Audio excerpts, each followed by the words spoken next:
किसी पेड़ के नीचे एक सफेद बिल्ली बैठी हुई दिखे तो उसे प्यार से नहीं डर से देखो, क्योंकि हो सकता है वो एक बिल्ली नहीं बल्कि मौत का एक संदेश हो। आज की कहानी शुरू तो एक रोमांटिक ट्रिप से होती है लेकिन खत्म होती है मौत पर। आज की कहानी एक बहुत ही डरावनी जगह की है, एक ऐसी जगह जहाँ के पेड़ के साथ बहुत सारी कहानियां भी दबी हुई हैं। ये कहानी है एक आत्मा की, एक पाप की, एक इंतजार की और एक सफेद बिल्ली की। आज की कहानी के कैरेक्टर्स का नाम है अनय और दीप्ति। ये दोनों ही अपने कॉलेज के सबसे प्यारे कपल्स माने जाते थे। उनके दोस्त तो उन्हें सोलमेट्स यानी जीवन साथी बुलाते थे और अनय और दीप्ति इन दोनों को ही घूमना बहुत पसंद था। तो एक ट्रिप डिसाइड करते हैं और वो ट्रिप होती है उड़ीसा के चिलिका लेक की। वैसे तो घूमने में बहुत मजा आना चाहिए, लेकिन इनका ये सफर सेलिब्रेशन या खुशी नहीं बल्कि सिर्फ एक डरावनी कहानी और डरावना एक्सपीरियंस बन गया। कैसे, वही जानेंगे इस स्टोरी में। और एक चीज जरूर ध्यान रखना कि समय के साथ ये स्टोरी थोड़ी और ज्यादा गहरी, डार्क लेकिन इंटरेस्टिंग भी होती जाएगी। पर उससे पहले हेलो गाइस, मेरा नाम है अविनाश कुमार और आप देख रहे हो हॉरर स्टोरीज।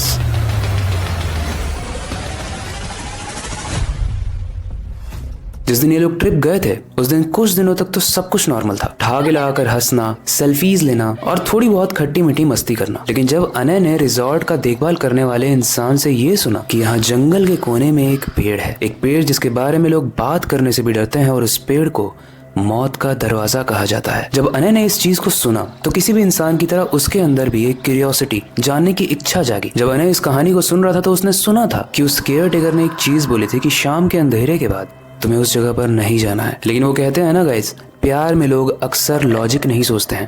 प्यार कैसे, आगे सुनो। अनय ने सोचा वो खुफिया जगह एक परफेक्ट पॉइंट होगी सनसेट यानी सूर्यास्त के बाद दीप्ति को प्रपोज करने के लिए। शाम को अनय, दीप्ति और वो ग्रुप जो रिजॉर्ट में रुका था वो सब लोग उस पेड़ के पास तो गए थे, लेकिन जैसे जैसे अंधेरा होने लगा सब लोग लौटने लगे। तो अब समय हो चुका था 6:45 और सारा ग्रुप लौट रहा था। लेकिन अनय ने दीप्ति से बोला कि मैं तुम्हें एक सरप्राइज देना चाहता हूँ, और वो सनसेट होते ही दीप्ति को उसी जगह पर लेकर गया। जब वो लोग जा रहे थे तो रास्ता काफी सुनसान था, हवा में अजीब सा ठंडक और डर महसूस किया जा सकता था, लेकिन फिर भी अनय तो ये सारी ही चीजों को इग्नोर कर रहा था। एंड गाइस, जैसे जैसे ये दोनों आगे बढ़ रहे हैं उनके सामने वाले पेड़ों के पीछे से एक बड़ा सा पेड़ दिख रहा है जो कटा हुआ है और जो पीपल का पेड़ है। उस पेड़ पर एक झूला भी टंगा हुआ था जो टूटकर नीचे लटक रहा था, और उस पेड़ की कुछ लताएं भी थी जो दिखने में काफी ज्यादा डरावनी थी। लेकिन फिर भी दीप्ति उस पेड़ के पास जाती है क्योंकि अनय कहता है। लेकिन कहानी में ट्विस्ट ये है कि जैसे ही वो उस पेड़ के पास जाती है दीप्ति की आंखें ऊपर टंग जाती है और वो पूरे तरीके से कहीं खो जाती है, और वो अनय का हाथ कस के पकड़ के बोलती है, अनय वो देखो उजली बिल्ली। अनय जल्दी से ऊपर देखता है लेकिन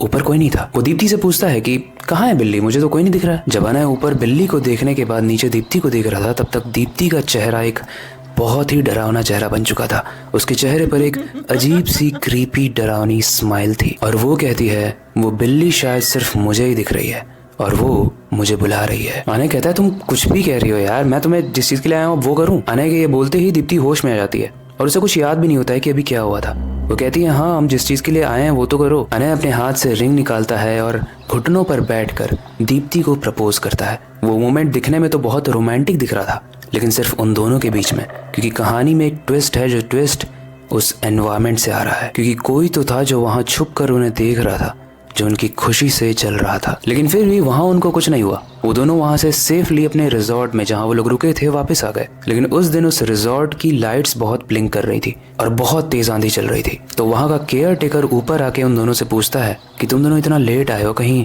पेड़ के पास तो नहीं थे? अनय बोलता है नहीं नहीं, हम लोग पेड़ के पास से थोड़ी आ रहे हैं, हम तो बस वहीं आसपास ही कहीं थे। और रात के 2 बजे एक बहुत ही डरावना सीन होता है। दरअसल रात के 2 बजे जब अनय की नींद टूटती है तो वो साइड में जब देखता है तो दीप्ति वहां पर नहीं लेटी हुई थी, बल्कि वो ऊपर थी। यानी पंखा जहां लटका था वहीं पर दीप्ति भी खड़ी थी। और मैं खड़ी इसलिए कह रहा हूँ क्योंकि दीप्ति उल्टी खड़ी थी और नीचे लटक रही थी। अनय जैसे ही इस दृश्य को देखता है उसके रोंगटे खड़े हो जाते हैं, वो कस के चिल्लाता है। लेकिन जब थोड़ी देर के बाद वो शांत होता है तो वो देखता है कि दीप्ति ऊपर वाली दीवार पर खड़े होके कुछ बड़बड़ा रही थी, और थोड़ी ही देर वो बेड पे गिर जाती है। अनय उसे उठाने की कोशिश कर रहा है, दीप्ति तुम दीवार पे कैसे चल रही थी और ये सब क्या हो रहा है, मुझे बहुत डर लग रहा है, प्लीज उठो, मुझे बताओ। दीप्ति थोड़ी देर में उठती है और बताती है कि मैं सो रही थी और मुझे सपने में दिखाई दिया कि एक उजली बिल्ली मेरे सपने में आई, और धीरे धीरे जब मैं उसे देख रही थी तो उसका फेस का स्ट्रक्चर चेंज होने लगा। उसकी हड्डियां टूट टूट कर एक इंसान की हड्डियों जैसी बनने लगी। उसकी आंखें काली हो गई और वो बहुत ही सड़े चेहरे के साथ मुझसे पूछती है कि तुमने मेरा पेड़ क्यों छुआ, और कहती है कि तुम भी जाओ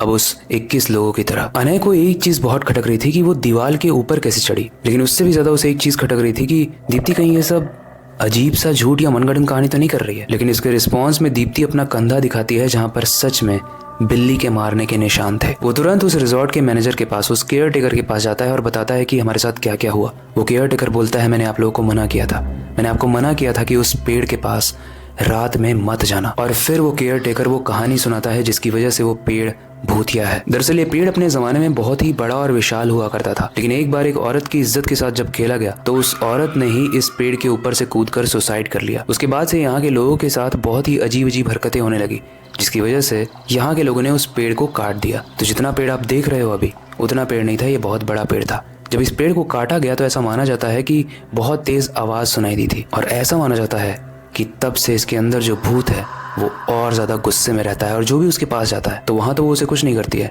लेकिन वो एक बिल्ली बनकर उनके घर में आती है और उनके सपनों में तंग करती है और उन्हें खा जाती है। उस रात इन दोनों को समझ में आया कि क्यों इस पेड़ के पास नहीं जाना चाहिए था। अब ये सब कैसे ठीक किया जाए, उस बिल्ली को कैसे अपने सपने से निकाला जाए, ये तो उन्हें नहीं पता था।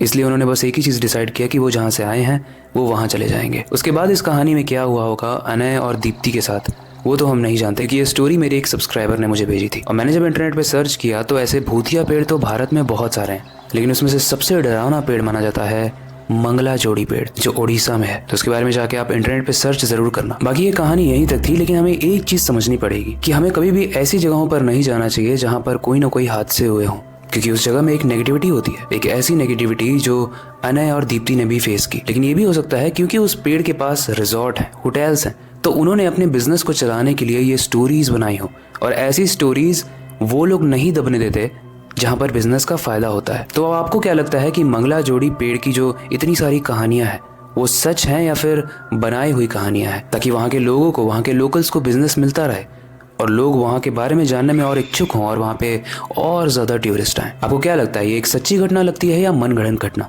हमें कमेंट सेक्शन में जरूर बताना। बाकी वक्त आ चुका है इस कहानी को एंड करने का और नई स्टोरी पर काम शुरू करने का, लेकिन जाने से पहले मैं बस एक ही चीज कहना चाहूंगा, अपनी क्यूरियोसिटी को डाई मत होने देना, नई चीजें सीखते रहना, अपने बेड के नीचे और खिड़की के बाहर जरूर देख लेना। मिलते हैं अगली वीडियो में।